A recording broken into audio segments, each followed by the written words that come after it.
tanah tidak hanya sebagai tempat berpijak di bumi. Bagi rakyat, terutama petani, tanah adalah sumber penghidupan yang membuat dapur mengepul, sumber untuk menyekolahkan anak-anaknya, dan masa depan yang bisa diwariskan. Banten pernah menyimpan cerita panjang tentang para petani yang berpuluh tahun berjuang demi tanah mereka. Tanah itu buat kehidupan anak cucu kita, bukan tujuan akan dijual gitu.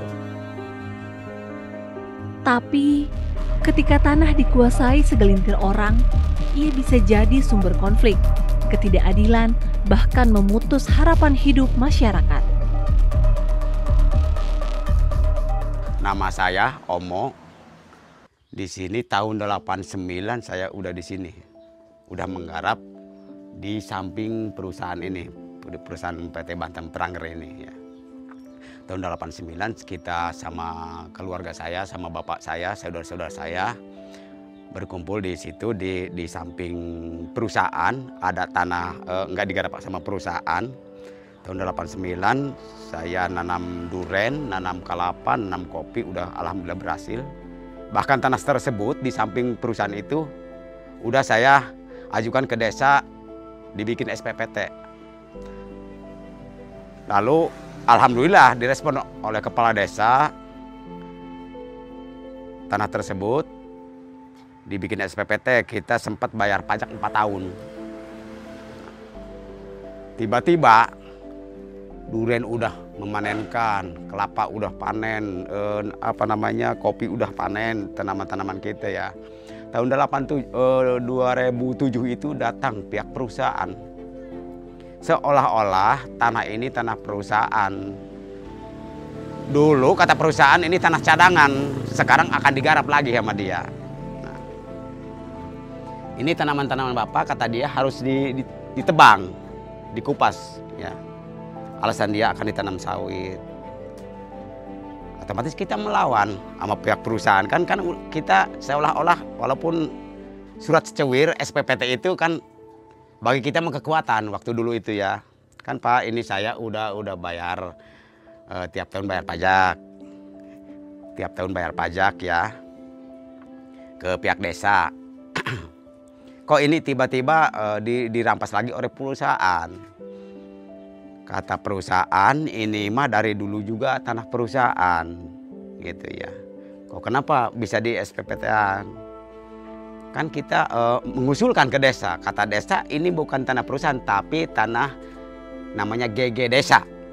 Jadi desa juga berwenang kata dia ya, GG desa gitu.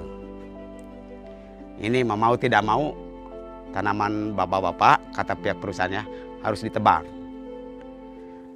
Kenapa kita tidak bisa melawan? Saya mengajukan dulu ya ke desa, Kapemda mengajukan, Pak kami tolong tanah tersebut itu karena udah kami bayar pajak. Ya namanya orang Baduy ya, nggak ada yang menolong. Nah akhir kemudian kata pihak perusahaan, udah ini mah harus nyingkir dari sini, dari lokasi ini. Jadi kita mengajukan kemana-mana, pokoknya tidak punya kemenangan lah, kalah, pokoknya kalah. Nah, kita menghindar keluar di areal perusahaan ya, keluar desa. Ketika tanah diambil tanpa adil, harapan ikut dirampas. Namun, petani tak menyerah. Iya, belum ada ketenangan, Bu. Belum ada ketenangan. Itu belum ada ketenangan. Masih bimbang. Berpuluh tahun lebih mereka bertahan, membangun organisasi, belajar hukum, memperkuat diri. Tapi perjuangan tidak pernah mudah. Ada tekanan, ada air mata, ada ketidakpastian. Pokoknya saya mau nanam apa saja itu jangan, kata dia. Selain tanaman jangka pendek, tanaman kencur, jahe, selain itu jangan. Terus kita maksa kita uji coba melawan perusahaan.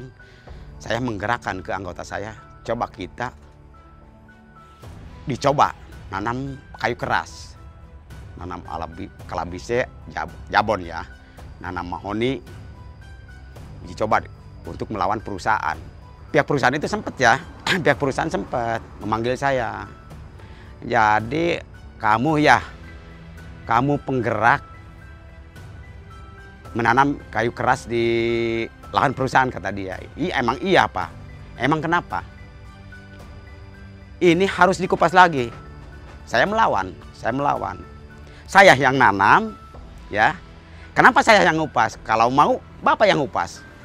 Kata saya, pihak perusahaan, ya. Bapak yang menebang. Kan saya yang nanam. Masa iya tanaman saya ditebang sama saya? Kalau mau udah. Kan dia tidak berani. Tahun 2012 itu. 2012.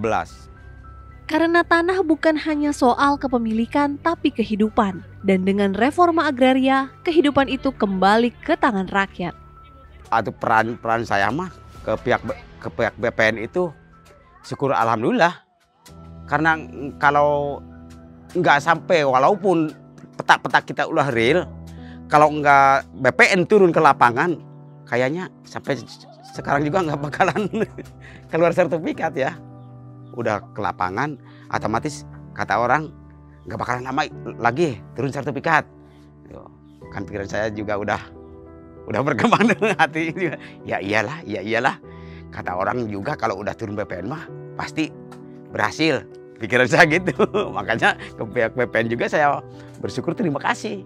Karena yang berwenang mengeluarkan sertifikat itu kan BPN gitu.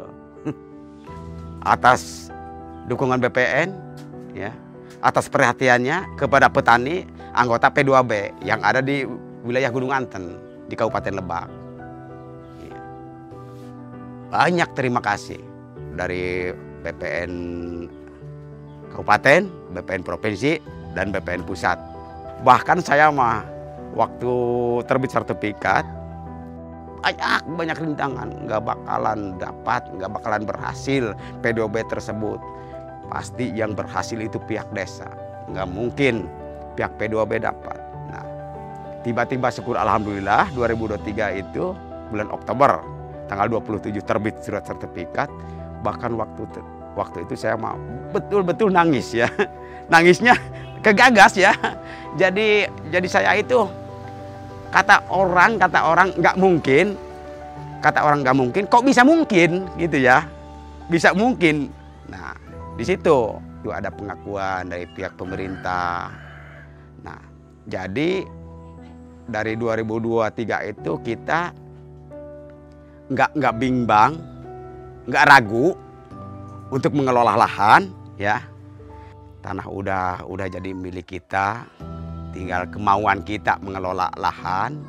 Dan kalau punya modal kita, kalau mau membangun rumah nggak ada halangan rintangan ya. Tergantung kita punya modal gitu. Jadi bersyukur alhamdulillah.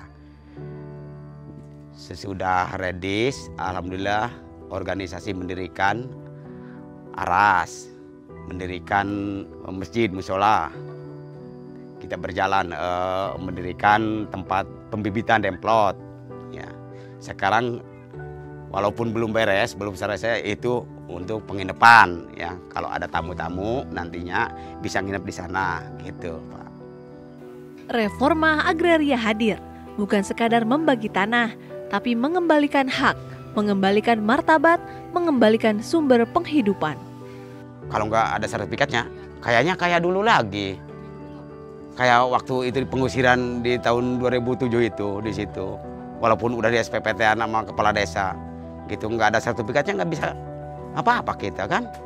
Gitu. Sekarang mah kalau ada sertifikat mah kayak kemarin menggugat pihak perusahaan, kita lawan kan kalah pihak perusahaan ke pengadilan, 7 kali ke pengadilan kemarin kan, sesudahnya ada sertifikat kan dilawan sama kita, kalah gitu.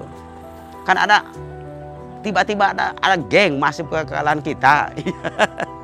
Ke sesama petani kita mari tanah tersebut walaupun kecil kita kelola supaya kita bermanfaat untuk anak cucu kita supaya ada peningkatan ekonomi kita ya dari sekarang ke depan. Mari kita kelola bersama-sama lahan tersebut, dimanfaatkan. Pokoknya dari seluruh anggota P2B yang ada di Gunung Anten, mari kita bersama-sama mengelola lahan dimanfaatkan sebaik mungkin, sebetul-betulnya, biar kita ada peningkatan. Gitu. Hidup reforma agraria! Perjuangan petani Banten adalah wajah nyata reforma agraria, bahwa ketika tanah kembali ke rakyat, mereka bukan hanya bertahan, tapi juga bangkit untuk hidup yang lebih adil dan bermartabat.